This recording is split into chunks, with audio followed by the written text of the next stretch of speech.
So what do we mean by speaker? This is easy because what's the text that we're looking at? It's a speech. So it's for this, it's pretty cut and dry. We're talking about Martin Luther King Jr., but don't write that down yet. It can be a little bit more difficult with books because now East of Eden, your narrator is John Steinbeck, your author is John Steinbeck. It's usually not that simplistic. The speaker for, I would say, at least 99, if not 100% of the time, is going to be the author. Okay? So we could write Martin Luther King. But the problem is a name doesn't mean anything. Now, yes, you associate certain things with Martin Luther King, but if we were to say yesterday your author is Joseph Conrad, chances are it will mean absolutely nothing to you.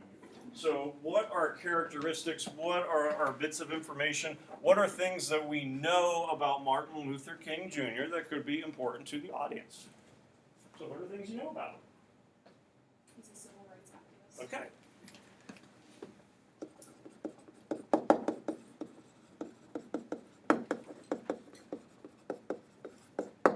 So he's a civil rights activist. Chances are this could be important when I get down to the subject matter, because he's going to be talking and writing about civil rights issues. Makes sense. What other things do we know about Martin Luther King Jr.? Whether it's present in the speech or things that we just know. Okay, he's a minister. He's a reverend. He is the Reverend Dr. Martin Luther King Jr.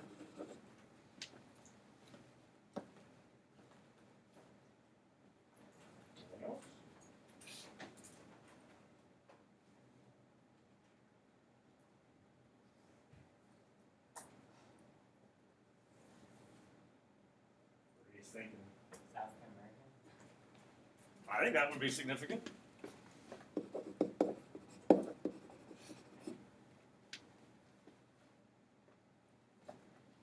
don't know where he lives, what his home base would be. Alabama. Not Alabama. He gets a Birmingham jail, which is in Alabama. No, he's a little bit more. No, he's in the South. Georgia. His home base is in Georgia. Okay, so he's in Atlanta. So you're certainly in a place where segregation, would be taking place and all that kind of stuff.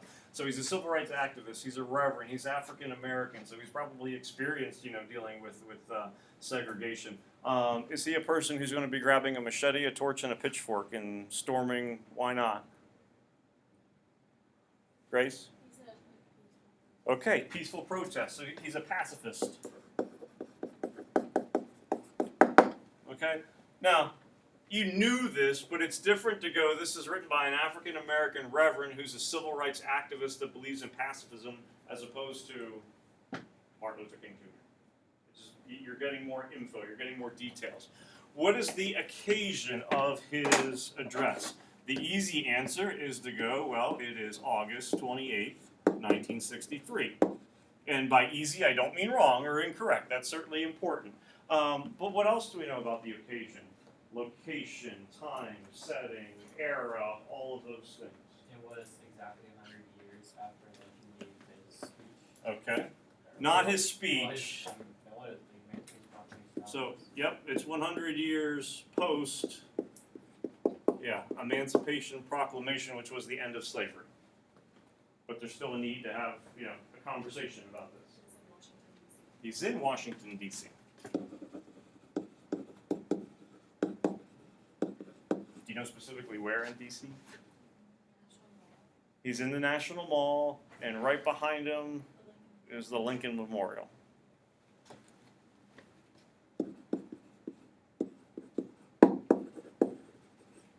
Which is probably pretty purposeful, because Brady mentioned 100 years after the Emancipation Proclamation, signed by Abraham Lincoln, and now I'm going to talk about this right in front of Abraham Lincoln.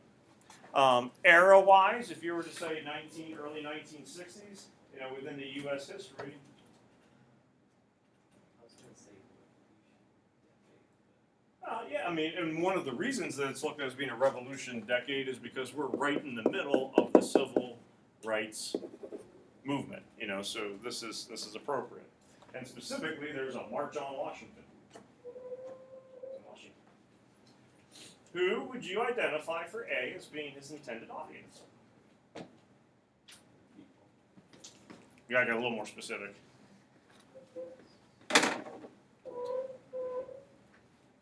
Any ideas? I was gonna say segregation. So people who are both supporters and those who would disagree with him. Okay. So supporters and dissenters.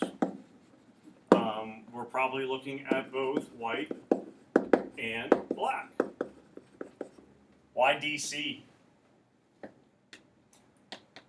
Why DC? It's the capital of the United States. So probably part of the audience is the nation's government, you know, presidents, senators, all that kind of stuff.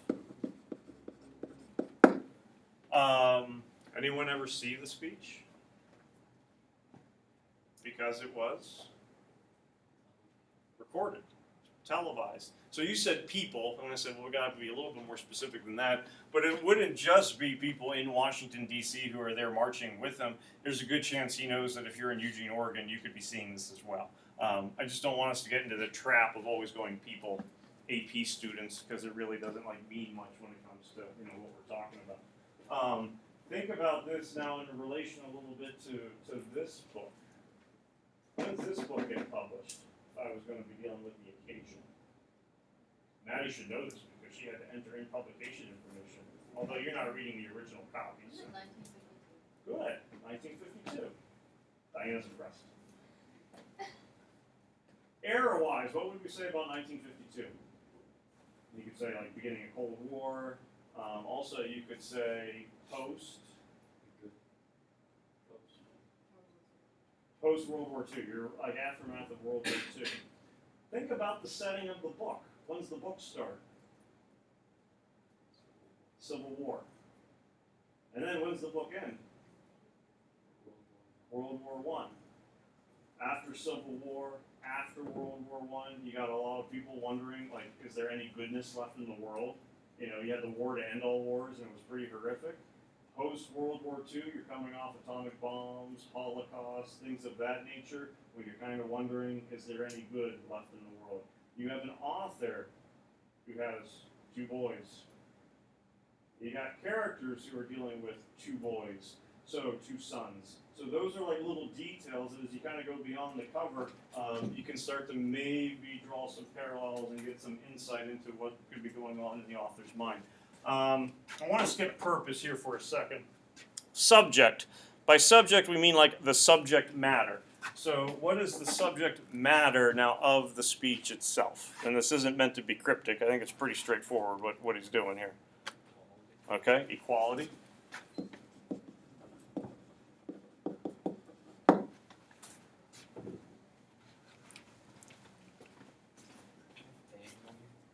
He is. Thank you.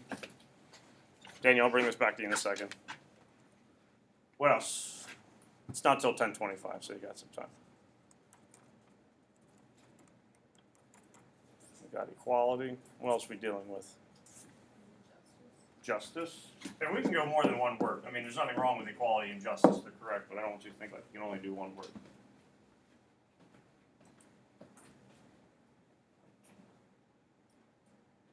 I mean, what's going on in 19? Segregation. Okay, segregation. I'm going to write civil rights movement just to get out of the one word thing.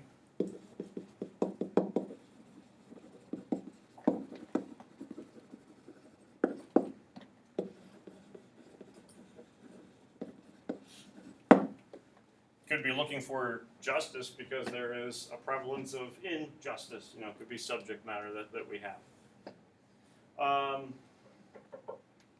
If you have these things, lack of equality, lack of justice, segregation, the reason for a civil rights movement, what do you have with a nation that Lincoln had a problem with as well? You have a divided nation that you're trying to end.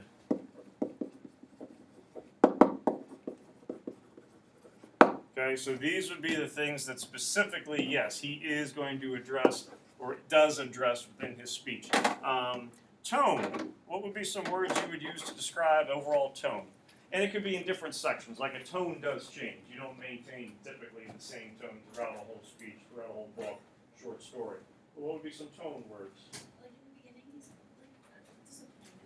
I mean, I think it's pretty angry, Yeah. you know. So yeah, disappointed, frustrated, angry, all of those things would be applicable.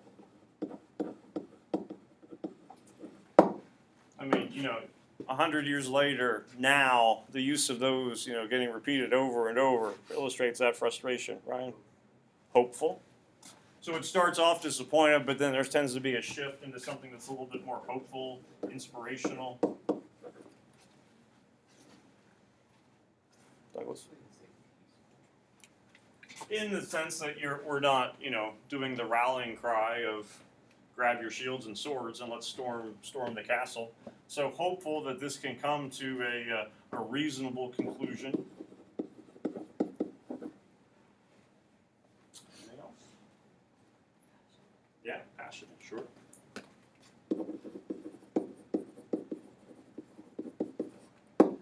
So, coming now back to Old Faithful for us, the purpose. What are some one-word verbs, not including show and demonstrates, that we could use to describe what that intent is, what that purpose? Inspire. Inspire. That's a good one.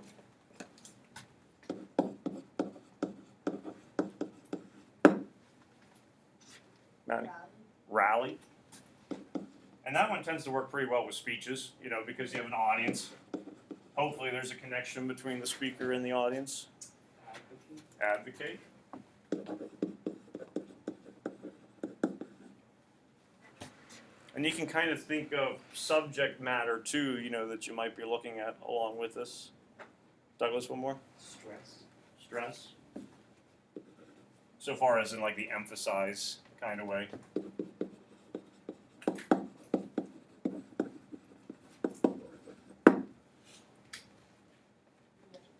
Which would be, and again, not that one subject's better than the other. If you were playing off of this divided nation, that unite would be a pretty good one. When will this one specifically probably come in handy? When I go to write? A thesis, because I'm going to need a purpose. Now I'm giving myself options before I get to that purpose. All right? So once you've given yourself, all right, this is the mindset of what is happening, now you're better educated to kind of go through and locate things that are going to match up with these purposes and with the subject matter. You know, and as I said, when Asia said unite, depending upon the subject matter, certainly that purpose could change. You know, to say to unite civil rights movement isn't going to make sense.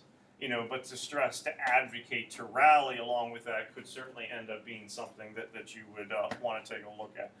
You know, things such as persuade could be, you know, a purpose that you're taking a look at.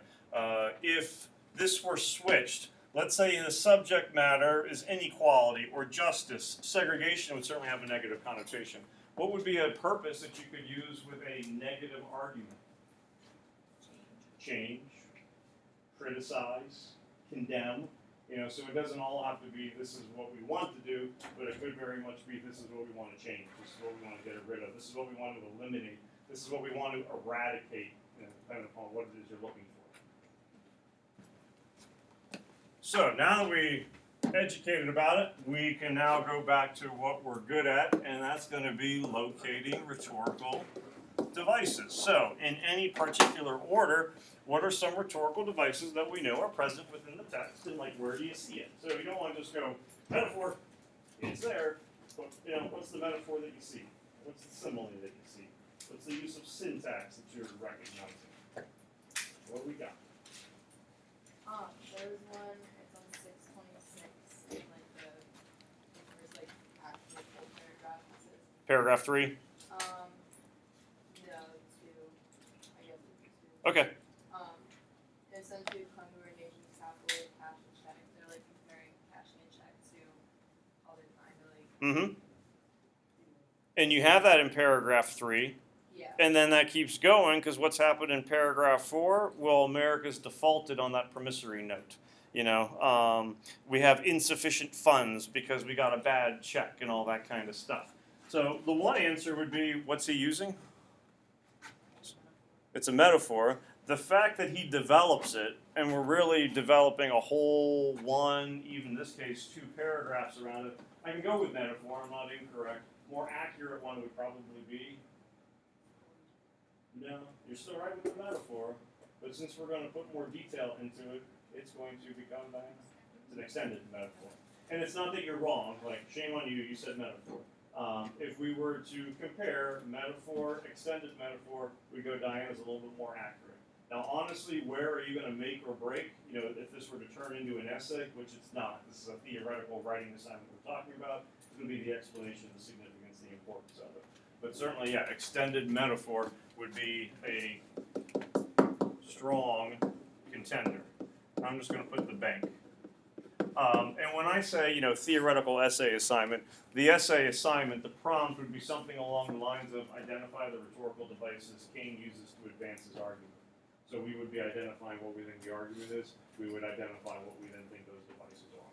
Okay? Another one on 625, this is 5 score years ago. Mm-hmm. Evolution. And when you know he's standing in front of the Lincoln Memorial, that one starts to make a lot more sense as to why he would do it, plus the Emancipation Proclamation that we talked about. So he's mimicking Lincoln's words by going 5 score instead of 100 years ago, Gettysburg, 4 score 7 years ago. He's standing in front of Lincoln. He's in D.C., and if you were to, you know, take a poll of top 5 presidents, usually Lincoln's going to make the cut. Now, you certainly would have some folks in the South who might not be viewing it that way. You know, at the time, but it's appeal that's going to work to a lot of folks. And really, he does a whole lot of allusions, you know, throughout. Certainly, Lincoln's a main one, but what are other things that he alludes to? I'd say the second half, he really kind of does it a lot. He says let freedom ring. Okay, Let Freedom Ring, song. He does Negro spirituals. There's going to be reference to Declaration of Independence, you know, government documents and things like that. So there's a lot of allusion. With East of Eden, we said he makes a lot of biblical allusions with Steinbeck. You don't really get a whole lot of biblical allusion with this one. You might expect more since he's a reverend. But what would be a way to describe the allusions? Lincoln, national songs, political, patriotic. You know, any of those things would certainly work. It's not that allusion needs an adjective, but if you notice that there is a lot of a certain type, it helps to specify what it is, because that's giving the reader, providing the reader that you are recognize that you have insight, you know, into the way the device is getting used that maybe not everyone necessarily does. What else? And we can get out of figurative language. We can certainly stay there. The repetition of I was reading. All right. Is that fiction? It's not, because the key word that you said was repetition. So you're taking a look at the arrangement of the words. You're looking at syntax. All right. So for syntax, repetition certainly is going to play a big part. He does the repetition of "I have a dream," which we would expect. Brady, I think earlier you said, what was he repeating? Huh? What was he repeating when you mentioned like Emancipation Proclamation? He didn't Oh. quite say it, but I don't know. I mean, for some of you repeating, you're in the on page 626 in the 3rd paragraph. He's repeating now. It's Okay. Italicized. Yep. And that goes back to the whole democracy thing and like political. absolutely. And what plays off of that now? We want this now because it's what that he repeats? 100 years later. Okay, not just to go, but 100 years later, we still don't have this. Now we come in, and I think Paige was the one for tone, was talking about, he didn't say frustrated, disappointed. You know, why is there some disappointment? 100 years later, things haven't improved. Now they have to improve. So that would certainly be a thing of repetition. When it comes to diction, and Asia asking about it, I'm glad she did, because this becomes a point of confusion. For diction, you're really looking at individual words. Like in that isolated instance, what does that word do? Since you're looking at the repetition, and he does a bunch of it, specifically anaphora at the beginning of the lines, you're looking more at a syntactical thing. and he does use diction, that can be significant, but you want to narrow it down to like individual word choice when that comes up. If you take a look at a speech, it's not a guarantee, but certainly syntax would be something that you want to have an eye open for, because what does the audience not have in front of them? The speech. The speech. So how do you make sure that people know what you want? You say it again. Think of the 4-year-old at Shop and Save in the checkout line. I want candy, I want candy! I want candy now, now, now, now, now! And then babysitter Asia panics and gives them candy. Okay? They just say that one time, and then they're done. They emphasize it, they repeat it, and you can go, I like your syntax. No candy for you. What else? I have two things of syntax as a sentence form. Okay. One on 627, 628. The first one it says go back to Mississippi, go back to Alabama, Mm-hmm. go back to South Carolina. Mm-hmm. And then the next one on 628 it goes let freedom ring or the digital terms of New Hampshire, freedom ring from the mighty mountains of New York. A lot of parallelism, a lot of parallel structure. He'll do a lot of alliteration, which is also going to be syntactical. He'll do a lot of, let's get fancy and use the word antithesis. Ooh. Remember antithesis? It was the best parallel structure, but you're doing a contrast. One of the points that you can use antithesis for emphasis, and you can even kind of argue juxtaposition with it. Where did it go? On 628, in paragraph 16, will be transformed into a situation where little black boys and little black girls will be able to join hands with little white boys and white girls and walk together as brothers and sisters. You could argue imagery is taking place. You could argue metaphors taking place with brothers and sisters. You could absolutely argue the parallel structure is taking place where we're trying to join. And if we went with the unite argument purpose, that Asia was using before, that could be one that would be significant to use.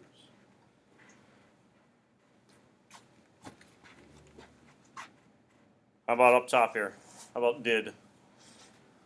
Since we have oodles.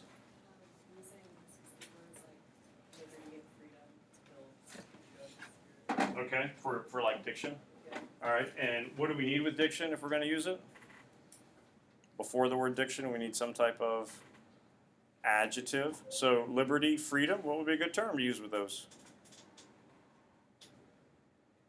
Kind of similar, I bet, to what we did with the allusion. We could say we have patriotic diction.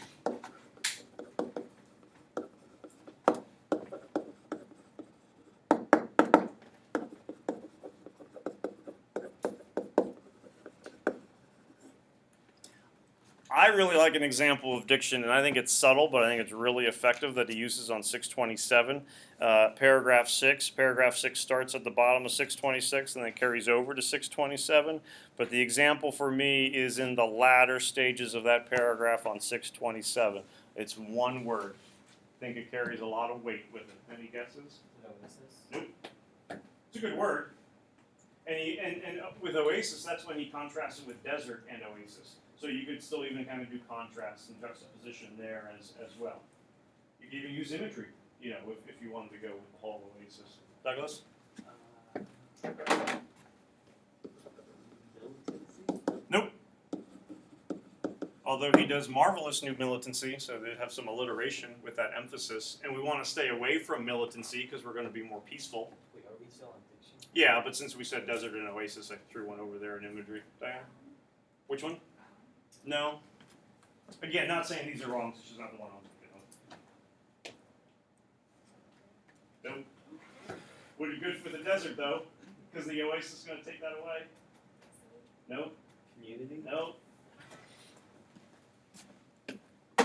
I would be going with he's using unifying diction when he uses the term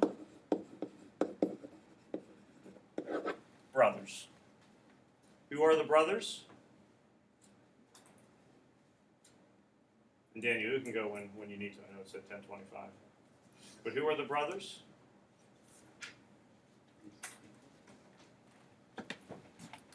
After militancy, we must not lead us to a distrust of all white people, for many of our white brothers, as evidenced by their presence here today, have come to realize that their destiny is tied up with our destiny, and their freedom is inextricably bound to our freedom. We cannot walk alone.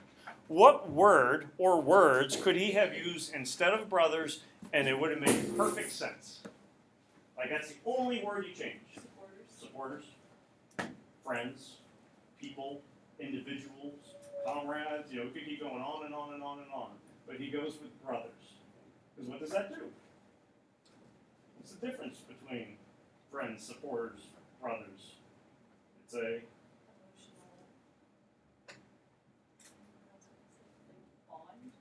and you certainly are doing an emotional appeal with it. It's a tighter, connection, there. And so it's not that, this speech seems kind of off when he uses the word supporters.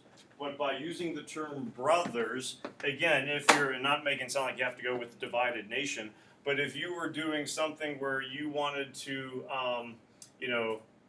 identify why does he want to bring these people together, how can you tell he's trying to bring the country together? Well, brothers is pretty much as close as you're going to be able to get when it comes to family. Any details? Just so that we have something for it. Could be included from the section we did. As long as it's text within the speech, yeah. I was gonna say.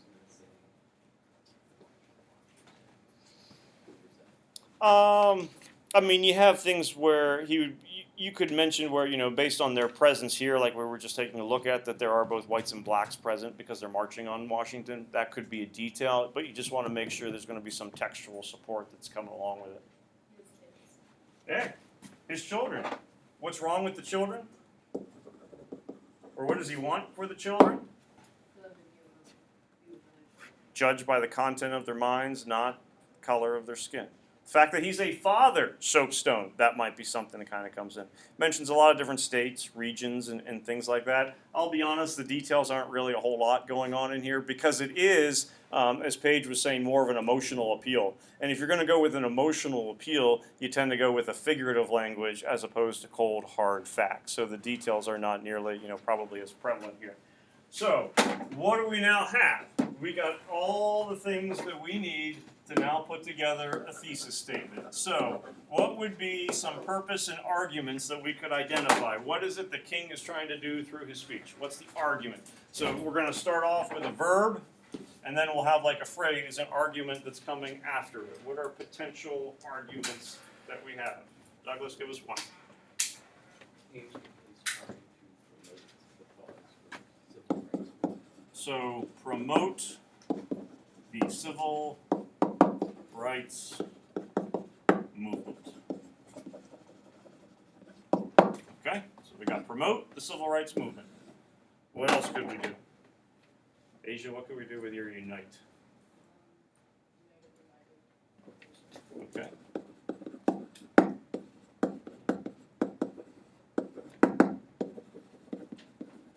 Notice we're not getting too wordy, keeping it simple on purpose, because we want to be able to emphasize our point as clearly as we can. Anything else? Got room for maybe one more? Whether a purpose we already had or something else?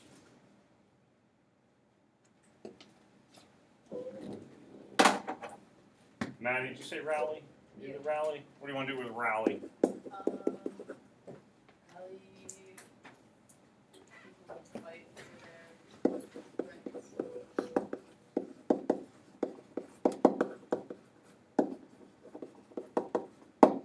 Alex, pick a rhetorical device.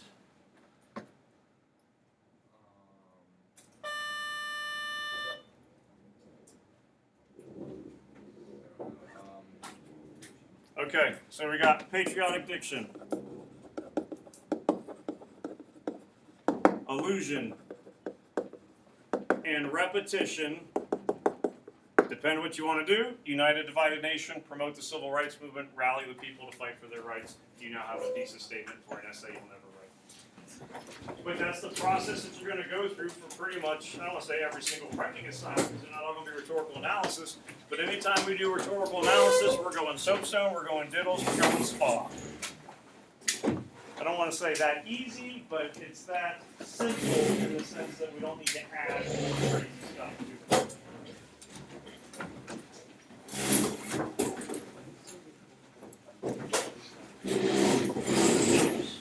The dictionary, the details. Oh yeah. Where those are, that's the starting point. Those are kind of like the training wheels. So they always work. For now, that's pretty much what we keep it to. Why did